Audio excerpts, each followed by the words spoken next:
बिस्मिल्लाहिर्रहमानिर्रहीम। अस्सलामु अलैकुम।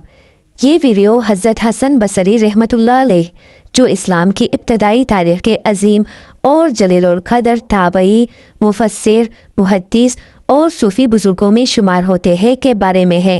उनकी शख्सियत इल्म, ज़ुहद, तक़वा और हक़ गोई की अलामत समझी जाती है। उनकी हयात तैयबा और उनकी ज़िंदगी में होने वाले दिलचस्प वाक़यात के बारे में इस वीडियो में जानेंगे। अगर आपको हमारी ये काविश पसंद आए तो वीडियो को लाइक, चैनल को सब्सक्राइब और शेयर ज़रूर करिए। आइए शुरू करते हैं। इस्लामी तारीख़ में कुछ ऐसी हस्तियाँ गुजरी है जिन्होंने अपने इल्म, ज़ुहद, तक़वा और हक़ गोई से न सिर्फ अपने ज़माने को रोशन किया बल्कि आने वाली नस्लों के लिए भी मशअल राह बन गई। उन्हीं पाकीज़ा हस्तियों में एक अजीम नाम हज़रत हसन बसरी का है, जिनका दिल अल्लाह के खौफ से लबरेज़, ज़बान हिकमत से मामूर और ज़िंदगी सादगी और इबादत से भरपूर थी। हज़रत हसन बसरी रहमतुल्लाह अलैह का असल नाम हसन बिन यसार था। आप सन 21 हिजरी में खिलाफत फारूकी के ज़माने में मदीना मुनव्वरा में पैदा हुए। आपकी वालिदा खैरा हज़रत उम्मे सलमा सलामुल्लाह अलैहा नबी सल्लल्लाहु अलैहि वसल्लम की ज़ौजे मुतहरा की खादिमा थी। यही वजह है कि हसन बसरी का बचपन नबी करीम सल्लल्लाहु अलैहि वसल्लम के घराने के साये में गुजरा। आपके वालिद एक गुलाम थे जिन्हें ज़ैद बिन साबित ने आज़ाद किया था। बचपन ही से आपका दिल इबादत, इल्म और नेकी की तरफ माइल था। आपने ताबईन में शुमार होने का शरफ पाया और कई सहाबा कराम जैसे मौला अली, हज़रत उस्मान, हज़रत उबैदुल्लाह इब्न अब्बास, हज़रत अनस बिन मालिक और हज़रत हुरैरा से इल्म हासिल किया। हज़रत हसन बसरी रहमतुल्लाह अलैह का शुमार अपने वक्त के सबसे बड़े मुफस्सिर, मुहद्दिस और फ़क़ीह में होता था। आपने बसरा में एक इल्मी मदरसा कायम किया जो अपने वक्त का सबसे मोतबर दीनी इदारा था। आपकी तफसीर कुरान हिकमत से भरपूर होती थी। जब आप कुरान की तिलावत करते तो ऐसा महसूस होता जैसे दिल को चीर कर रख देते हो। आपने जो अहादीस बयान किए वो न सिर्फ रिवायत में मोतबर थी बल्कि उनमें मौजूद अल्फाज भी दर्द, नसीहत और बसीरत से भरे होते। हज़रत हसन बसरी रहमतुल्लाह अलैह का ज़ुहद ऐसा था कि दुनिया की कोई नेमत उन्हें फ़रेब में न डाल सकती। जब भी माल या दुनियावी आसाइश की बात होती आपका दिल मज़ीद अल्लाह की याद में डूब जाता। आप अक्सर फरमाया करते थे, दुनियादारी फ़ानी है, उसकी मोहब्बत दिल को अंधा कर देती है। एक मर्तबा खलीफा अब्दुल मलिक बिन मरवान ने हज़रत हसन बसरी को शाही दावत पर बुलाया। दरबार में अनमाओ अक़साम के खाने थे, नौकर खादिम खिदमत पर मामूर थे। खलीफा ने कहा, ए हसन, देखो अल्लाह ने हमें कितनी नेमतें दी है। आपने फरमाया, हाँ, लेकिन अगर ये तुम्हें अल्लाह की अताअत से करीब कर दे तो नेमत है और अगर गफलत में डालते तो ये आजमाइश है। फिर आपने खाने की तरफ देखा और फरमाया, ये खाने कब्रों की तरफ जाने वाले को बुलाने के लिए बहुत काफ़ी है। ये सुनकर खलीफा की आंखों में आंसू आ गए और उसने कहा, ए हसन, तुमने आज मुझे जिंदा कर दिया। आपकी सबसे बड़ी खूबी ये थी कि आप किसी भी जालिम हुक्मरान के सामने कलमे हक कहने से कभी ना डरे। एक मर्तबा खलीफा हुज्जाज बिन यूसुफ जैसे जाबिर हुक्मरान के दरबार में बुलाए गए। खलीफा ने पूछा, हसन, तुम्हें मेरे बारे में क्या ख्याल है? हज़रत हसन बसरी ने बेखौफ होकर फरमाया, तो अल्लाह के हुदूद को पामाल करता है, जुल्म करता है और अपनी रियाया पर सख्ती करता है। ये सुनकर दरबार में सन्नाटा छा गया, लेकिन आपको न कोई खौफ था और न ही कोई लालच।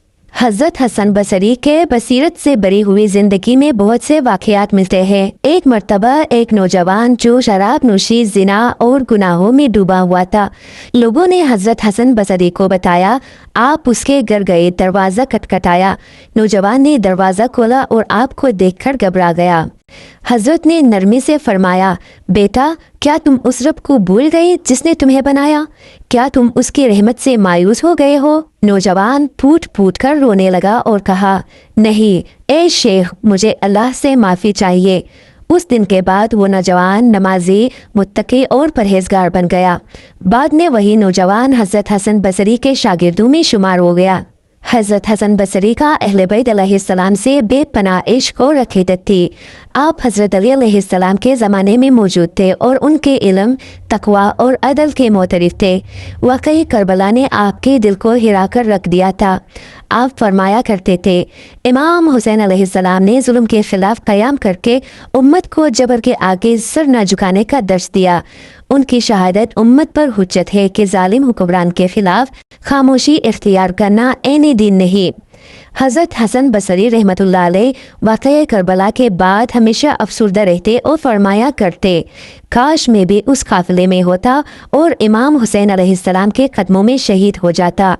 حضرت حسن بصری کے خطبات لوگوں کے دلوں کو نرم کر دیتے تھے۔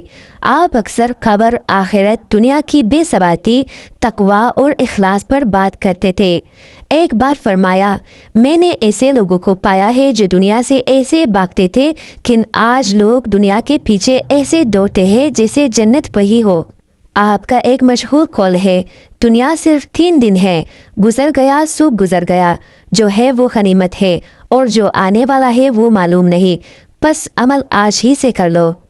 ایک شخص حسن بصری کے پاس آیا اور کہا، اے شیخ، مجھے گناہوں سے بچنے کی کوئی ترکیب بتائیے۔ آپ نے فرمایا، 5 باتوں پر عمل کر، پھر جو چاہے گناہ کر۔ نمبر 1، جب تو گناہ کرنا چاہے تو اللہ کی زمین چھوڑ دے۔ نمبر 2، اللہ کا رزق نہ کھا۔ نمبر 3، ایسی جگہ جا جہاں اللہ تجھے نہ دیکھے۔ نمبر 4، جب موت کا فرشتہ آئے تو اسے روک دے۔ نمبر 5، جب تجھے جہنم میں ڈالا جائے تو وہاں سے نکل آ۔ وہ شخص رونے لگا اور بولا، اے حسن، میں نے توبہ کر لی۔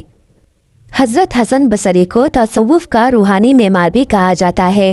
آپ نے لوگوں کو دل کی پاکیزگی، نفس کی تربیت، اخلاص اور محبت الہی کا سبق دیا۔ آپ فرماتے تھے، جس نے اپنے نفس کو پہچان لیا وہی رب کو پہچاننے کے قابل ہوتا ہے۔ بہت سے مشہور صوفہاء جیسے جنید بغدادی اور سری سقطی نے آپ کے اقوال سے استفادہ کیا اور آپ کو اپنی روحانی زنجیر کا ابتدائی حلقہ مانا۔ حضرت حسن بصری رحمۃ اللہ علیہ نے تقریباً 88 سال کی عمر میں 110 ہجری کو بصرہ میں وفات پائی۔ آپ کی قبر آج بھی وہاں موجود ہے اور ہزاروں عقیدت مند اس سے فیضیاب ہوتے ہیں۔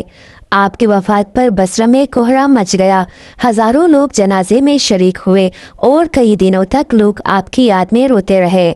حضرت حسن بصری کی زندگی ہمیں سکھاتی ہے کہ علم صرف زبانی نہیں بلکہ عملی ہونا چاہیے۔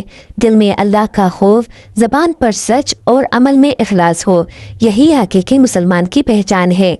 اگر ہم حضرت حسن بصری کی تعلیمات پر عمل کریں تو آج بھی ہمارا معاشرہ ظلم، جہالت اور مادہ پرستی سے نجات پا سکتا ہے۔ سامعین محترم، اگر آپ کو حضرت حسن بصری رحمۃ اللہ علیہ کی یہ ایمان افروز سوانح حیات پسند آئی ہو تو ویڈیو کو لائک کریں، شیئر کریں اور ہمارے چینل کو سبسکرائب کرنا نہ بھولیے۔ آپ کا ایک لائک ہمیں مزید ایسی اصلاحی ویڈیوز بنانے کی ترغیب دیتا ہے۔ جزاکم اللہ خیرہ۔